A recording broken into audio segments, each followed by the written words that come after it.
వెంకటేశ్వర స్వామి వారు తన కళ్యాణానికి డబ్బిమ్మని కుబేరుణ్ణి పిలిచి అప్పడిగితే, కలియుగం కదండి, ఎందుకైనా మంచిది ప్రామిసరీ నోట్ రాసివ్వండి అని అడిగితే ఆయన రాసిచ్చిన ప్రామిసరీ నోటు ఆదివరాహస్వామి యొక్క పీఠం కింద ఉండేది చాలా కాలం.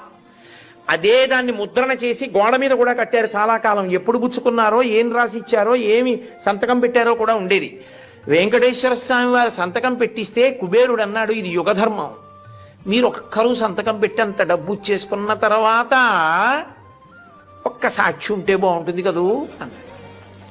ఏమంటే ఎప్పుడు అబద్ధం ఆడ్డగా మహానుభావుడు తనలో తను రమిస్తూ కూర్చుంటాడు.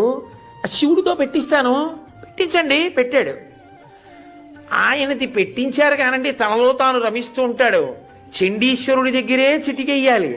ఆయన దగ్గరికి వెళ్ళి అయ్యా మా బాకీ అంటే త్రిశూలం పట్టుకుంటే కొంచెం ఎప్పుడు కళ్ళు తెరిచి చూసి ఆయన ఎవరినైనా చూడండి అంటే చతుర్ముఖ బ్రహ్మగారి సంతకం పెట్టించారు. ఇద్దరు మంచిదే, ముగ్గురు ఉంటే చూడండి అన్నారు. అంటే అప్పుడు మళ్ళీ అశ్వత్థ వృక్షం చేత పెట్టించారు. ముగ్గురు సంతకాలు పెడితే అప్పిచ్చాడు.